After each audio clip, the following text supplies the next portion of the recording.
बिस्मिल्लाहिर्रहमानिर्रहीम। लाखों दरूद पाक हज़रत मोहम्मद सल्लल्लाहु अलैहि वसल्लम और आप सल्लल्लाहु अलैहि वसल्लम की आल पर। अस्सलामु अलैकुम। मेरा नाम इफ्तिखार अहमद है और आप मेरा यूट्यूब चैनल नॉलेज देख रहे हैं। कल एक वीडियो बनाई थी कि खाना काबा की चाबी सऊदी अरब के शाही ख़ानदान के पास क्यों नहीं होती, उसका आज दूसरा हिस्सा। हज़रत इस्माइल अलैहिस्सलाम की औलाद में से कस्सी बिन कलाब थे। बादशाह ये ज़िम्मेदारी कस्सी बिन कलाब के बड़े बेटे अब्दुलदार के हवाले कर दी। फिर ये ज़िम्मेदारी मौरूसी तौर पर चलते हुए उस्मान बिन तलहा तक पहुंच गई, जो रसूलुल्लाह सल्लल्लाहु अलैहि वसल्लम के हम असर थे। उस्मान बिन तलहा के मुताबिक दौरे जाहिलियत में वो पीर और जुमेरात के रोज़ खाना काबा का दरवाज़ा खोला करते थे। एक रोज़ रसूलुल्लाह सल्लल्लाहु अलैहि वसल्लम लोगों के साथ काबे के अंदर दाखिल हुए तो उन्होंने अल्लाह के नबी को ज़बरदस्ती बाहर जाने पर मजबूर कर दिया। उस वक़्त रसूलुल्लाह सल्लल्लाहु अलैहि वसल्लम ने फरमाया, ए उस्मान, एक दिन तू इस चाबी को मेरे हाथ में देखेगा। उसके बाद सन 8 हिजरी में फ़तह मक्का के रोज़ रसूलुल्लाह सल्लल्लाहु अलैहि वसल्लम ने हज़रत अली रज़ी अल्लाह ताला अन्हा को उस्मान बिन तलहा के पास भेजा कि उनसे बैतुल्लाह की चाबी ले लें, तो उन्होंने नापसंदीदगी से चाबी हज़रत अली के हवाले कर दी।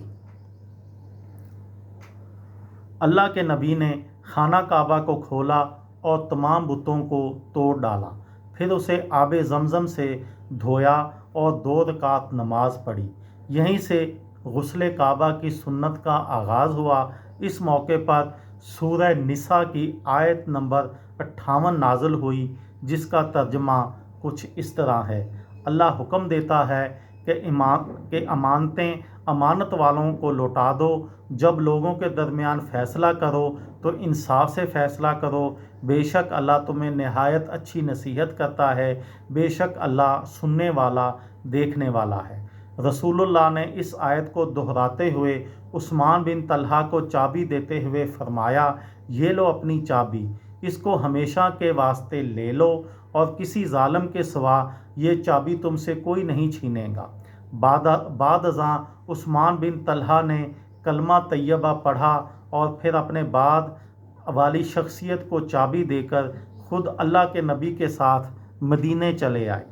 मुहय्यिद्दीन अल हाशमी के मुताबिक बैतुल्लाह की खिदमत गुजारी आज तक बनु शेबा ख़ानदान के पास है। हालिया अरसा में खाना काबा की खिदमत गुजारी की ज़िम्मेदारी इसका कुफल खोलने और बंद करने तक महदूद हो गई है। हर साल ज़ुल्हज्जा के आगाज़ में बैतुल्लाह का नया गलाफ, जिसको कस्वा कहा जाता है, काबा के सीनियर कुलैद बरदार के हवाले किया जाता है ताकि वकूफ़ अरफा के रोज़ बैतुल्लाह पर डाला जा सके।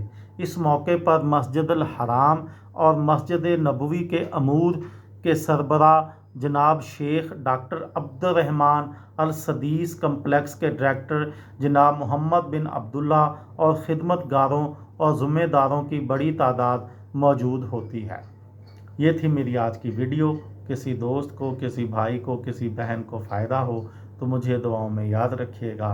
दिल दिल पाकिस्तान, जान जान पाकिस्तान। अस्सलामु अलैकुम।